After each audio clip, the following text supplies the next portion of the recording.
জাতীয় সংসদে রাজনৈতিক উত্তাপ এখন তুঙ্গে।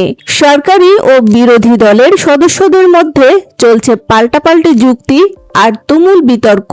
আলোচনার মূল কেন্দ্রবিন্দু ছিল রাজনৈতিক দমনপীড়ন এবং বর্তমান সময়ের অসহিষ্ণুতা। বিরোধী দলের সদস্যরা অভিযোগ করেন, রাজনৈতিক উদ্দেশ্য প্রণোদিত মামলায় তাদের নেতাকর্মীদের হয়রানি করা হচ্ছে। তাদের দাবি, সভা সমাবেশের অধিকার সংকুচিত হওয়ায় গণতন্ত্র বাধাগ্রস্ত হচ্ছে। অন্যদিকে এই অভিযোগ সরাসরি নাকচ করে দিয়েছে সরকারি দল। সংসদ সদস্যদের পাল্টা দাবি, দেশে আইনের শাসন প্রতিষ্ঠিত আছে এবং অপরাধীদের বিরুদ্ধেই ব্যবস্থা নেওয়া হচ্ছে। তারা উল্টো বিরোধী দলের বিরুদ্ধে বিশৃঙ্খলা সৃষ্টির অভিযোগ তোলেন। পুরো অধিবেশন জুড়ে ছিল হট্টগোল আর স্লোগান। স্পিকার বারবার সংসদ সদস্যদের শান্ত হওয়ার অনুরোধ জানালেও বিতর্কের তেজ কমেনি। সাধারণ মানুষের নজর এখন সংসদের দিকে।